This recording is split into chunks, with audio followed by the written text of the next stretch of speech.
ዓመቱ በአውሮፓውያኑ አቆጣጠር 2019 ነው። በጎረቤታችን ኬንያ አንድ ኢትዮጵያዊ በኬንያ አየር መንገድ ይሳፈራል። ታዲያ አውሮፕላን ውስጥ ገብቶ አረፍ ካለ በኋላ ለተሳፋሪዎቹ እዚያ አውሮፕላን ውስጥ ቦምብ አፈነዳለሁ ብሎ ይቀልዳል። ቀልዱ ግን እንደ ቀልድ አልተወሰደም።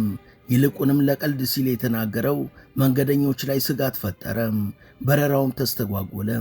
በዚህ አጓጉል ቀልድ የተነሳም የጆሞ ኬንያታ ኤርፖርት ለ3 ሰዓታት ተዘጋ። የአገሪቷ ፖሊስም ግለሰቡን በቁጥጥር ስር በማዋል 4 ወር እስርና 100,000 የኬንያ ሽልንግ እንዲከፍል ወስኖበታል። በነገራችን ላይ በእስከዛሬው የዓለማችን የበረራ ታሪክ ከዘንዶ እስከ ጉንዳን፣ ከሸራሪት እስከ ጊንጥ በርካታ ነፍሳቶችና እንስሳቶች በረራዎችን አስተጓጉለዋል። በትንሾቹ ንብና ዝንብ ምክንያትም ከመከስከስ ለጥቂት የተረፉ ፕሌኖች ቁጥራቸው ትንሽ አይደለም። ከእንስሳቱ ወጣ ስንል ደግሞ ከ100 በላይ መንገደኞችን የያዘ ፕሌንን ያበረ የነበረ ፓይለት በበረራው መሃል በድንገት እስከ ወዲያኛው አሸልቦ ያውቃል። እንዳው ያድርስ ነው እንጂ ፕሌን ላይ ያልተጠበቁ ገጠመኞች በርካታ ናቸው።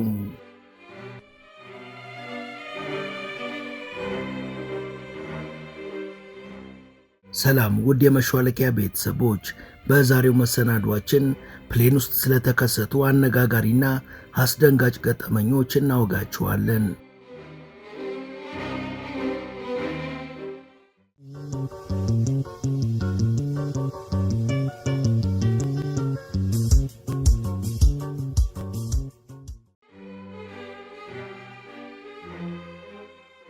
ስለ አውሮፕላን በረራ መሰረዝ፣ መዘግየት፣ አንዳንዴ ደግሞ ወደ ተነሳበት ሀገር መመለስና በድንገት ማረፍ በተደጋጋሚ ይከሰታል። እንደዚህ ያሉ የበረራ መስተጓጉሎች የሚከሰቱት መጥፎ የአየር ሁኔታ ሲኖርና አውሮፕላኑ እንደ ልቡ መጓዝ ሳይችል ሲቀር ነው። ከዚህ ጎን ለጎን ያለ አደጋ ለማረፍ አዳጋች ሁኔታ ሲኖርና ለተሳፋሪዎች የሚያሰጉ የደህንነት ችግሮች አሉ ተብሎ ሲታሰብ አውሮፕላኑ ከመነሳቱ በፊት በረራው ይራዘማል። በበረራ ላይ ያለ አካላዊ ጉዳት ከተከሰተም ፕሌኑ በቅርቡ ያለ ማረፊያ ለማረፍ ይገደዳል። አየር መንገዶች እንደ የወፍ ግሪሳና አሞራ አይነት በራሪ እንስሳቶች ጋር በተገናኘ ጉዟቸው ሊስተጓጎል ይችላል። እነዚህ ክስተቶች ከአየር መንገዱ ቁጥጥር ውጪ ስለሆኑ አየር መንገዱንም ሆነ ፓይለቱን አያስወቅሱም።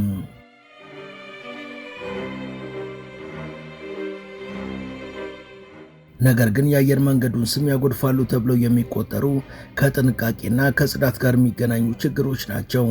ብዙ ጊዜ በረራዎች ሲስተጓጎሉ አየር መንገዱ የቴክኒክ ችግር ገጥሞኛል በሚል ድፍን ያለ ማስተባበያ ቢሰጥም ከወቀሳ አያመልጥም። በቦታው የነበሩ መንገደኞች መረጃውን አውጥተው ካላጋሩ ግን በረራው የተስተጓጎሉበትን ትክክለኛ ምክንያት ማወቅ አይቻልም። ከዚህ የተለዩ በርካታ ገጠመኞችም አሉ። ለምሳሌ በጎረቤታችን ኬንያ በ2019 አንድ ኢትዮጵያዊ በኬንያ አየር መንገድ ይሳፈራል። ታዲያ አውሮፕላን ውስጥ ገብቶ አረፍ ካለ በኋላ ለተሳፋሪዎቹ እዚህ አውሮፕላን ውስጥ ቦምብ አፈነዳለሁ ሲል ይቀልዳል። ይሄ ቀልዱ ግን እንደ ቀልድ አልተወሰደም። ይልቁንም ለቀልድ ሲል የተናገረው ነገር መንገደኞች ላይ ስጋት ፈጥሮ በረራ ያስተጓጎለ ሲሆን በዚህ መጥፎ ቀልድ የተነሳም የጆሞ ኬንያታ ኤርፖርት ለ3 ሰዓታት ተዘግቶ ነበር።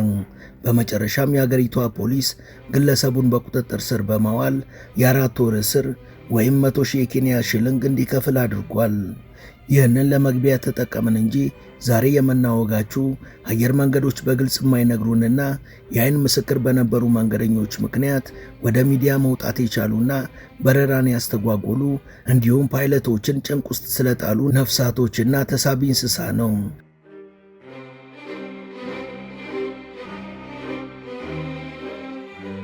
በሸራሪት ምክንያት በረራቸው እንደተስተጓጎለ የሚነገርላቸው 2 አየር መንገዶች አሉ። እነሱም KSI እና ፓናም ይባላሉ። በተለይ የኬሳይ አየር መንገድ ገጠመኝን የተለየ የሚያደርገው ሸራሪቶቹ ያስተጓጎሉት የአንድን ሳይሆን የ5 አውሮፕላኖችን በረራ መሆኑ ነው።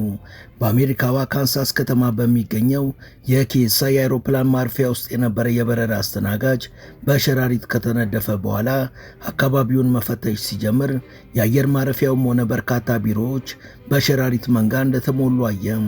ከዛም 2 አይሮፕላኖች አካባቢው እስኪጸዳ ድረስ እንዲያርፉ ተደርጓል። ሌሎች 3 አይሮፕላኖች ደግሞ እንዳይነሱ ተደርጓል። አይሮፕላኖቹ ውጫቸውና ውስጣቸው በተገቢው መልኩ ከጸዳ በኋላ ነበር በረራቸውን የጀመሩት።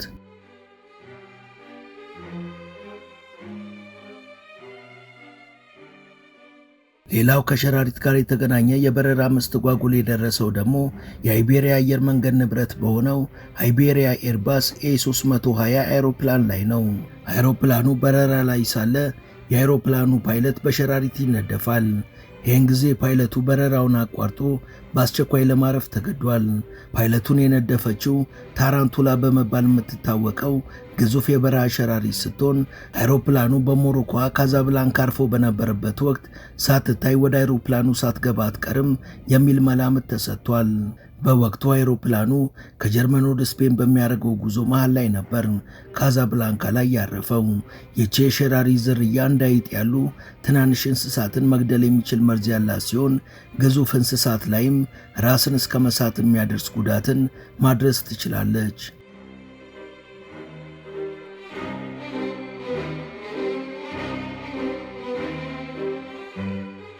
የዚህችም ሆነ የሌላ ሸራሪት አለርጂክ ያለባቸው ሰዎች ሰውነታቸው መርዙን በፍጥነት በቁጥጥር ስር ለማድረግ የመከላከያ ኬሚካል ስለሚያመነጭ እንደ ዕድለኛ ያስቆጥራቸዋል። የኤርባሱ ፓይለትም የሸራሪት አለርጂክ የነበረው መሆኑ ዕድለኛ አድርጎታል። ሆኖም የአይሮፕላኑ ባልደረቦች ነገሮችን በዕድል ለማለፍ አልፈለጉም ነበርና በአይሮፕላኑ ከሚገኝ የድንገተኛ ሳጥን ውስጥ ስትሮይድ የተባለውን ሰውነት እንዳይቆጣ የሚያደርገውን መድኃኒት በመውጋት የሚያሰጋ ጉዳት እንዳይኖር አድርገዋል። አይሮፕላኑም ማድሪድ በሚገኘው ባራጃስ አይሮፕላን ማረፊያ ላይ አርፏል። በወቅቱም አይሮፕላኑን በአግባቡ ለማጽዳት በረራውን ለ3 ሰዓታት ማዘግየት ግድ ብሎ ነበር። ፓይለቱም ማድሪድ ውስጥ በሚገኝ ሆስፒታል የሕክምና እርዳታ ካገኘ በኋላ በመልካም ጤንነት ላይ እንደሚገኝ የአየር መንገዱ ቃል አቀባይ ተናግሯል። ይህ የተከሰተው በያዝነው ዓመት መጀመሪያ ላይ ሲሆን ከዚህ በፊትም ከሸራሪትና ከጊንጥ ጋር በተገናኘ የበረራ መስተጓጎል ተከስቶ ያውቃል።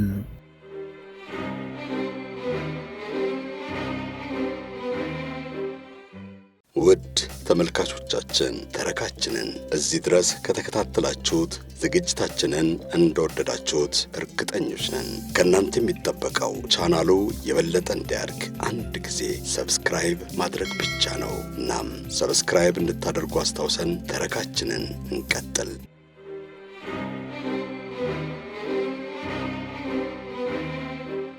ባሳለፍነው ዓመት በኢስታንቡል አየር ማረፊያ ሻንጣ ሙሉ መርዛማ ሸራሪቶችንና ጊንጦችን አጭቆ ወደ አይሮፕላን ሊገባ የነበረ መንገደኛ በቱርክ ፖሊስ የተያዘ ሲሆን ጉዳዩ በአየር ማረፊያው ከፍተኛ ፍርሃትና ነውጥን አስከትሎ ነበር። ለተወሰኑ ሰዓታትም በረራዎች ተስተጓጉለው ነበር። በዚሁ በ2024 የፖርቱጋል ንብረት የሆነው ቲኤፒ የተባለ አይሮፕላን በውስጡ ተጭነው የነበሩ 132 የዱር አይጦች ተዘግቶባቸው ከነበረው ቦርሳ ውስጥ ወጥተው ሲያመልጡ በመታየታቸው አይሮፕላኑ ለ4 ቀናት እንዳይበር ታግዶ ነበር። እነዚህ ሁሉ አይጦች ታድነው እስኪያዙ ደግሞ በርካታ ቀናቶችን ፈጅቶ ነበር። በ2022 ደግሞ የማሌዥያ አየር መንገድ ንብረት በነበረ አይሮፕላን ላይ በመያዣ ውስጥ ታሽጎበት የነበረ ዘንዶ ከታሸገበት ውስጥ አምልጦ በአይሮፕላን ውስጥ ሲንጎማለል በመገኘቱ አይሮፕላኑ በረራውን አቋርጦ በአስቸኳይ ለማረፍ ተገዶ ነበር። በርካታ አየር መንገዶች ትላልቅ እባቦችን ልክ እንደ ውሻና ድመት እንደ ቤት እንስሳ ስለሚቆጥሯቸው መንገደኞች እባቦችን ይዘው እንዲጓዙ ይፈቀድላቸዋል። ዘንዶው የተርመሰመሰበት የማሌዥያው አይሮፕላንም መዳረሻው ሳይደርስ ሳዋራክ በሚገኘው ከቺንግ አይሮፕላን ማረፊያ ላይ አርፏል። የዘንዶው ባለቤት በጥንቃቄ ጉድለት እባቡን ያሸገበትን መያዣ በስነ ስርዓት ባለመዝጋቱ ነበር አስጊ ሁኔታ የተከሰተው። የማሌዥያ አየር መንገድ ባለስልጣናትም እንደዚህ አይነት ዝርክርክነትም ሆነ ክስተት ያልተለመደ ነው ብለዋል።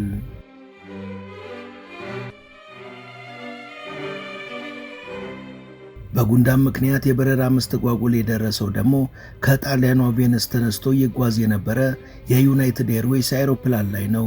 ዩናይትድ 169 የተሰኘው የአይሮፕላን ከቬነስ ተነስቶ ወደ ኒውዮርክ በረራ እያደረገ ሳለ ከአንድ መንገደኛ ቦርሳ ውስጥ የወጡ ናቸው የተባሉ ትላልቅ ጉንዳኖች አይሮፕላኑን በማጥለቅለቅ መንገደኛውን ማሸበር ጀመሩ።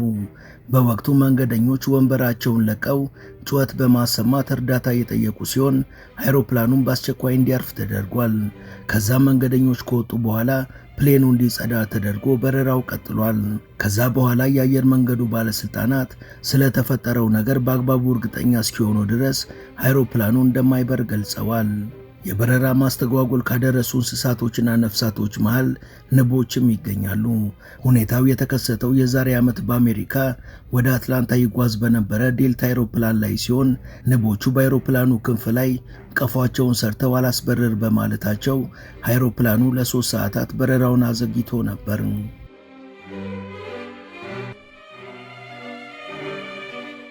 ሌላው እንግዳ የሆነ የበረራ መስተጓጎል የደረሰውም ከዚሁ ከዴልታ አይሮፕላን ጋር የተገናኘ ነው። አይሮፕላኑ ከአምስተርዳም ወደ አሜሪካዋ ዴትሮይት በረራ ጀምሮ 1 ሰዓት ያህል ከተጓዘ በኋላ የዝንብ ትሎች የተሳፋሪዎች ትከሻና ጭንቅላት ላይ መንጠባጠብ ይጀምራሉ። ከተሳፋሪዎች ውስጥ አንዱ የራሱን ልብ ሳይል ከጎኑ ተቀምጣ በነበረች ሴት ጭንቅላትና ትከሻ ላይ በርካታ ትሎች ተከምረው ካስተዋለ በኋላ ራሱን መቆጣጠር ስላቃተው ጩኸት አሰማ። ከዛም ግለሰቡ ተቀመጠበት የመጡት አስተናጋጆች ከአይሮፕላኑ ጣራ ላይ የሚንጠባጠቡ ትሎችን የተመለከቱ ሲሆን ሌሎች ተሳፋሪዎችም መደናገጥ ጀመሩ። በዚህ ጊዜ አይሮፕላኑም ወደ አሜሪካ የሚያደርገውን ጉዞ በማቋረጥ ወደ አምስተርዳም ተመልሷል። የትሎቹ ምንጭ ሲጣራም አንድ መንገደኛ በቦርሳ ውስጥ ይዞት ከነበረ ከተበላሸ የአሳ ምግብ ውስጥ እንደተንጠባጠቡ ታውቋል። አምስተርዳም ከደረሱ በኋላም በሌላ አይሮፕላን እንዲሄዱ ተደርጎ አይሮፕላኑ ለጽዳት ከአገልግሎት እንዲወጣ ተደርጓል። አየር መንገዱን በጥቂት ቀናት ውስጥ ተሳፋሪዎችን በይፋ ይቅርታ ከመጠየቁ በተጨማሪ ዳጎስ ያለ ካሳም ከፍሏል።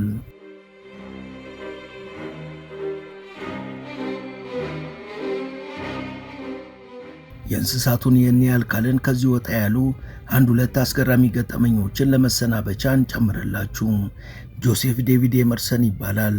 ጆሴፍ የአላስካ አየር መንገድ ፓይለት ነው።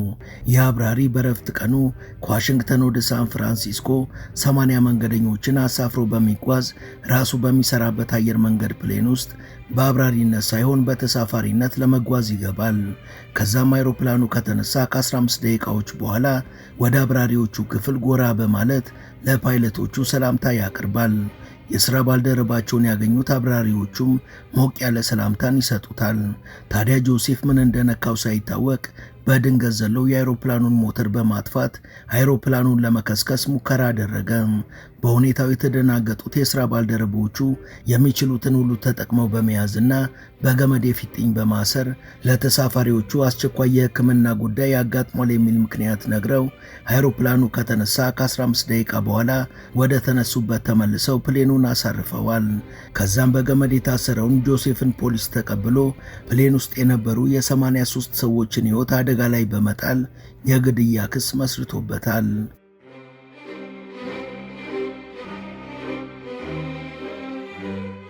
አያደርስ ነው እንጂ የተሳፈሩበት አይሮፕላን በሺዎች ጫማ ከፍታ ላይ የበረረ ሳለ የአብራሪው ሕይወት በድንገት ቢያልፍ ምን ሊያደርጉ ይችላሉ? ከ1 ዓመት በፊት ሀገር አማን ብለው የቱርክ አየር መንገድ ንብረት በሆነው ኤርባስ ኤ350 አይሮፕላን ከአሜሪካዋ ሲያትል ወደ ኢስታንቡል እየበረሩ የነበሩ መንገደኞች የገጠማቸውም ይሄ ነው። የ59 ዓመቱ ካፒቴን ፔንሊቫህ የቱርክ አየር መንገድ ፓይለት ነበር። ታዲያ የአብራሪ መንገደኞችን አሳፍሮ በመብረር ላይ ሳለ ነበር በድንገት ሕይወቱ ያለፈው። ረዳት አብራሪውና የበረራ ቡድኑ አባላት ለካፒቴኑ የመጀመሪያ ሕክምና እርዳታ ለማድረግ ያደረጉት ጥረት አለመሳካቱን ተከትሎ ረዳት አብራሪው ሳይደናገጥ ወዲያውኑ በረራውን በማቋረጥ አይሮፕላኑን ወደ መሬት አሳርፏል። በዚህም ረዳት አብራሪው ከፍተኛ ምስጋና ተችሮታል።